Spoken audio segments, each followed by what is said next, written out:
ओम शांति। बाबा के इस तरह के महावाक्य। मीठे बच्चे, ये राज सभी को सुनाओ कि आबू सबसे बड़ा तीर्थ है। स्वयं भगवान ने यहाँ से सबकी सदगति की है। प्रश्न है, कौन सी एक बात मनुष्य अगर समझ जाए तो यहाँ भीड़ लग जाए? उत्तर है, मुख्य बात समझ ले कि बाप ने जो राजयोग सिखाया था वे अभी फिर से सिखा रहे हैं। वे सर्वव्यापी नहीं है। बाप इस समय आबू में आकर विश्व में शांति स्थापन कर रहे हैं। उसका जड़ यादगार दिलवाड़ा मंदिर भी है। आदि देव यहाँ चैतन्य में बैठे हैं। ये चैतन्य दिलवाड़ा मंदिर है। ये बात समझ ले तो आबू की महिमा हो जाए और यहाँ भीड़ लग जाए। आबू का नाम बाला हो जाएगा तो यहाँ बहुत आएंगे। ओम शांति। बच्चों को योग सिखाया जाता है और सब जगह सब आप ही सीखते हैं। सिखाने वाला बाप नहीं होता है, एक दो को आप ही सिखाते हैं। यहाँ तो बाप बैठ सिखलाते हैं बच्चों को। रात दिन का फ़र्क है। वहाँ तो बहुत मित्र संबंधी आदि याद आते रहते हैं। इतना याद नहीं कर सकते हैं, इसलिए देही अभिमानी बहुत मुश्किल बनते हैं। यहाँ तो देही अभिमानी तुमको बहुत जल्दी बनना चाहिए, परंतु बहुत है जिनको कुछ भी पता नहीं है। शिव बाबा हमारी सर्विस कर रहे हैं। हमको कहते हैं अपने को आत्मा समझ बाबा को याद करो, जो बाप इसमें विराजमान है, यहाँ विराजमान है, उनको याद करना पड़ता है। बहुत बच्चे हैं जिनको ये निश्चय ही नहीं है कि शिव बाबा ब्रह्मा तन द्वारा हमको सिखला रहे हैं। जैसे और लोग कहते हैं हम कैसे निश्चय करें, ऐसे यहाँ भी है। अगर पूरा निश्चय होता तो बहुत प्यार से बाबा को याद करते करते अपने में बल भरते, बहुत सर्विस करते। क्योंकि सारे विश्व को पावन बनाना है। योग में भी कमी है तो ज्ञान में भी कमी है। सुनते तो हैं परंतु धारणा होती नहीं। धारणा अगर हो तो फिर औरों को भी धारणा करावे। बाबा ने समझाया था, वे लोग कॉन्फ्रेंस आदि करते रहते हैं, विश्व में शांति चाहते हैं, परंतु विश्व में शांति कब थी, किस प्रकार हुई थी, वे कुछ भी नहीं जानते। किस प्रकार की शांति थी वही चाहिए ना। ये तुम बच्चे ही जानते हो। विश्व में शांति सुख की स्थापना अब हो रही है। बाबा आया हुआ है। कैसे ये दिलवाड़ा मंदिर है, आदि देव भी है और ऊपर में विश्व में शांति का नज़ारा भी है। कहाँ भी कॉन्फ्रेंस आदि में तुमको बुलाते हैं तो तुम पूछो विश्व में शांति किस प्रकार की चाहिए। इन लक्ष्मी नारायण के राज्य में विश्व में शांति थी। वे तो दिलवाड़ा मंदिर में पूरा यादगार है।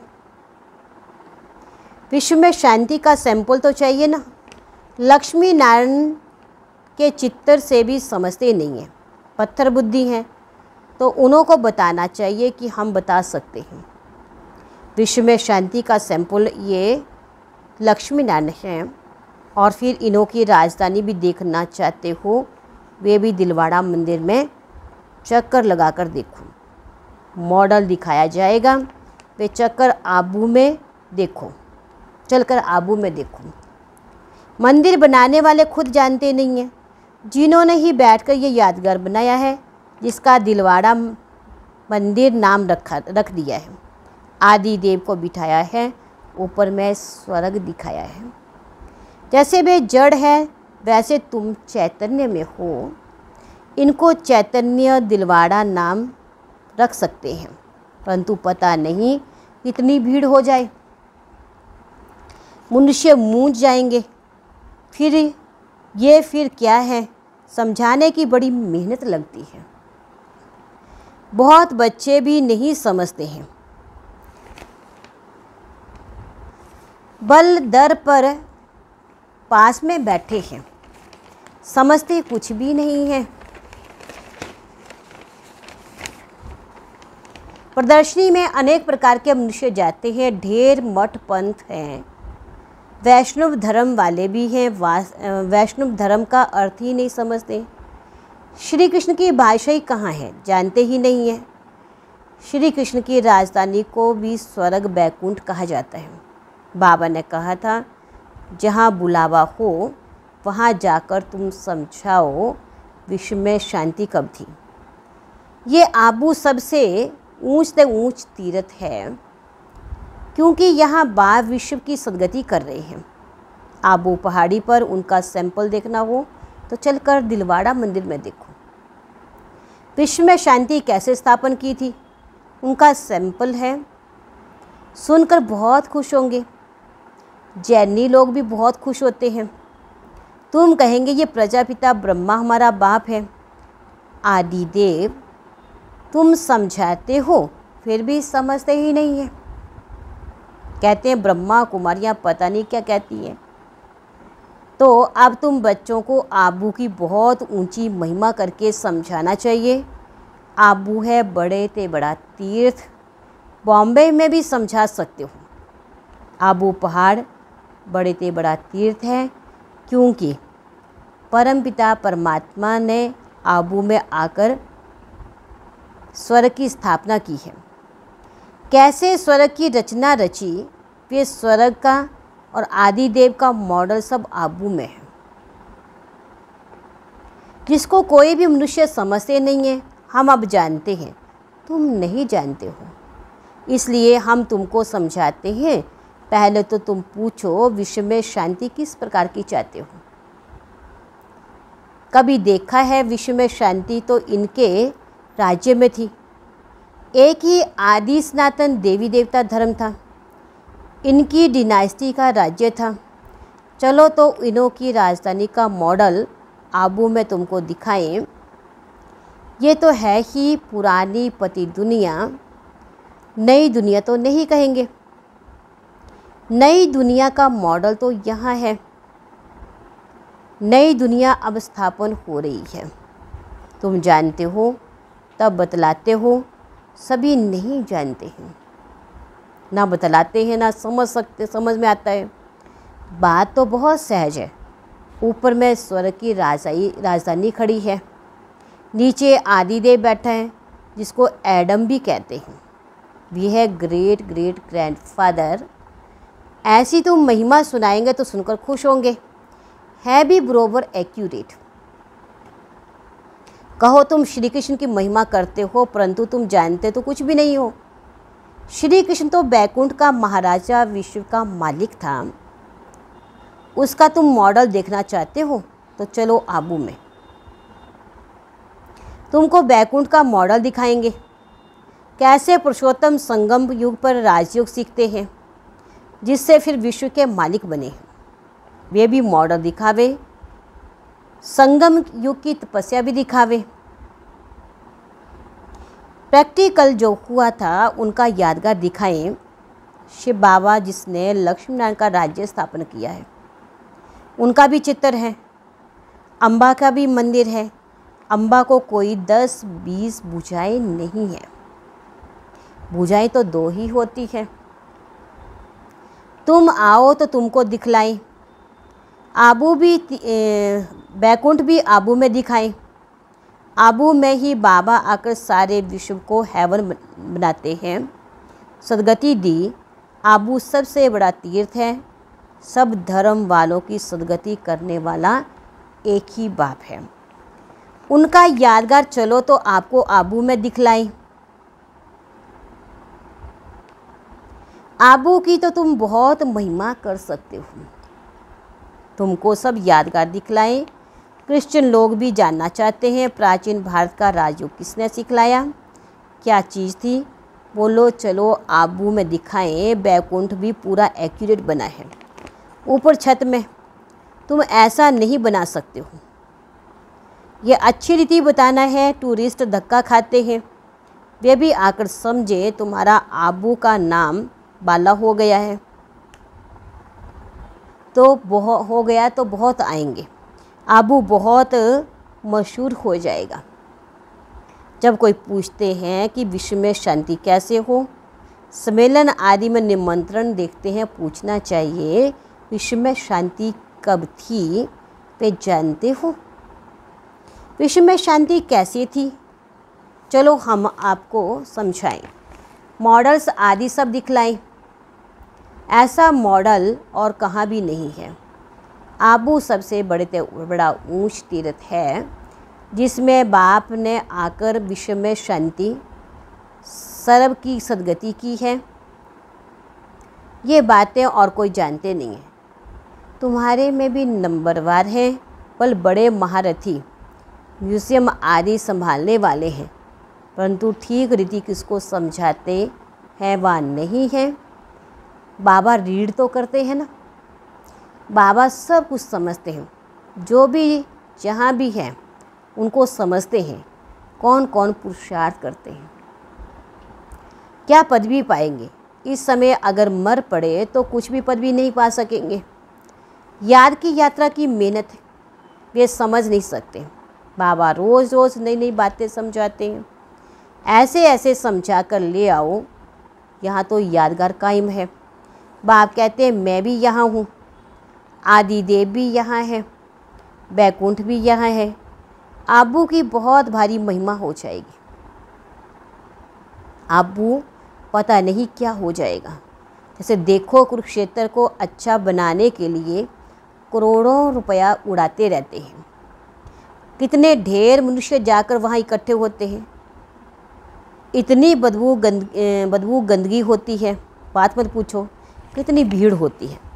समाचार आया था कि भजन मंडली की एक बस नदी में डूब गई। ये सब दुख है ना। अकाल मृत्यु होती रहती है, वहाँ तो ऐसा कुछ भी नहीं होता है। ये सब बातें तुम समझा सकते हो। बातचीत करने वाला बड़ा सेंसिबल चाहिए। बाप ज्ञान का पंप कर रहे हैं, बुद्धि में बिठा रहे हैं। दुनिया थोड़ी इन बातों को समझती है। ये समझते हैं नई दुनिया का सैर करने जाते हैं।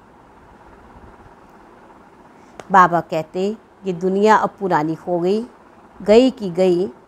वे तो कहते हैं 40,000 वर्ष पड़े हैं। तुम बतलाते हो कि सारा कल्प ही 5,000 वर्ष का है। पुरानी दुनिया का तो मौत सामने खड़ा है। इसको कहा जाता है घोर अंधियारा। कुंभकर्ण की नींद में सोए पड़े हैं। कुंभकर्ण आधा कल्प सोता है, आधा कल्प जागता था। तुम कुंभकर्ण थे। ये खेल बड़ा वंडरफुल है। इन बातों को सब थोड़ी समझ सकते हैं। कई तो ऐसे ही भावना में आ जाते हैं, सुनते हैं ये सब जा रहे हैं तो चल पड़ते हैं। उनको बताते हैं हम शिव बाबा के पास जाते हैं, शिव बाबा स्वर्ग की स्थापना कर रहे हैं। उस बेहद के बाप को याद करने से बेहद का वर्षा मिलता है। बस तो वे भी कह देते हैं शिव बाबा हम आपके बच्चे हैं, आपसे वर्षा जरूर लेंगे। बेड़ा पार है। भावना का भाड़ा देखो कितना मिलता है। भक्ति मार्ग में तो आधा अल्पकाल का सुख है। यहाँ तुम बच्चे जानते हो बेहद के बाप से बेहद का वर्षा मिलता है। वे तो भावना का अल्पकाल का सुख का भाड़ा यहाँ तुमको मिलता है 21 जन्मों के लिए भावना का भाड़ा। बाकी साक्षात्कार आदि कुछ नहीं है। कोई कहते हैं साक्षात्कार हो, तब बाबा समझ जाते हैं कुछ भी समझा नहीं है। साक्षात्कार करना है तो जाकर नौदा भक्ति करो, उससे कुछ मिलता नहीं है। करके दूसरे जन्म में कुछ अच्छा बन जाते हैं। अच्छा भगत होगा तो अच्छा जन्म मिलेगा। ये तो बात ही न्यारी है। ये पुरानी दुनिया बदल रही है। बाबा आकर दुनिया बदलने वाला है। यादगार खड़ा है, बहुत पुराना मंदिर है। कुछ टूटता करता है तो फिर मुरम्मत भी कराते रहते हैं, परंतु वे शोभा तो कम हो जाती है। ये तो सब विनाशी चीज़ें हैं। तो बाप समझाते हैं बच्चे, एक तो अपने कल्याण के लिए अपने को आत्मा समझ बाप को याद करो तो विकर्म विनाश हो। पढ़ाई की बात है। बाकी ये जो मथुरा में मधुवन, कुंज, गली आदि बैठ बनाया है वे कुछ भी नहीं है, ना कोई गोप गोपियों का खेल है। ये समझाने में बड़ी मेहनत करनी पड़ती है। एक एक पॉइंट्स अच्छी रीति बैठ समझाओ। कॉन्फ्रेंस आदि में भी चाहिए योग बाला। तलवार में जोर नहीं होगा, किसको तीर नहीं लगेगा, तब बाप भी कहते हैं अभी देरी है। अभी मान लें कि परमात्मा सर्वव्यापी नहीं है तो भीड़ लग जाए, परंतु अभी टाइम नहीं है। एक बात मुख्य समझ जाएं कि राजयोग बाबा ने सिखाया था, जो इस समय सिखला रहे हैं। इसके बदले नाम उसका डाल दिया है जो कि अभी सामरा है। कितनी बड़ी भूल है, इससे भी तुम्हारा बेड़ा डूब गया है। अब बाप समझाते हैं ये पढ़ाई सोर्स ऑफ इनकम है।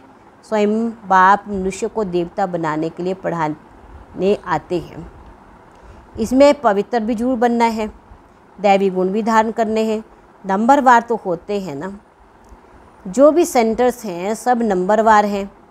ये सारी राजधानी स्थापन हो रही है, मासी का घर थोड़ा ही है। पोलो स्वर्ग कहा जाता है सत्यु को, परंतु वहाँ का राज्य कैसे चलता है? देवताओं का झुंड देखना हो तो चलो आबू, और कोई ऐसी जगह है नहीं जहाँ ऐसे छत में राजाई दिखाई हो। बल अजमेर में स्वर्ग का मॉडल है, परंतु वे और बात है। यहाँ तो आदि देव भी है। सत्ययुग किसने और कैसे स्थापन किया ये भी एक्यूरेट यादगार है। अभी हम चैतन्य दिलवाड़ा नाम नहीं रख सकते हैं। जब मनुष्य खुद समझ आएंगे तो आप ही कहेंगे तुम लिखो। अभी नहीं। अभी तो देखो थोड़ी बात में क्या कर देते हैं, क्रोधी बहुत होते हैं। देह अभिमान है, देही अभिमानी तो कोई हो ना सके, सिवाय तुम बच्चों के पुरुषार्थ करना है। ऐसे नहीं कि जो नसीब में होगा, पुरुषार्थी ऐसे नहीं कहेंगे। वे तो पुरुषार्थ करते रहेंगे, फिर जब फेल होते हैं तब कहते हैं तकदीर में जो था। अच्छा, मीठे मीठे सीखी लदे बच्चों प्रति माता पिता बाप दादा का याद किया गुड मॉर्निंग। रूहानी बाप की रूहानी बच्चों को नमस्ते, रूहानी बच्चों की रूहानी बाप दादा को दिलवा जान सिकवा प्रेम से नमस्ते, ओम शांति। धारणा के लिए मुख्य सार है देही अभिमानी बनने का पूरा पुरुषार्थ करना है। ऐसे कभी नहीं सोचना है कि जो नसीब में होगा। सेंसिबल बनना है, दूसरे ज्ञान सुनकर उसे स्वरूप में लाना है। याद का जौहर धारण कर फिर सेवा करनी है। सबको आबू महान तीर्थ की महिमा सुनानी है।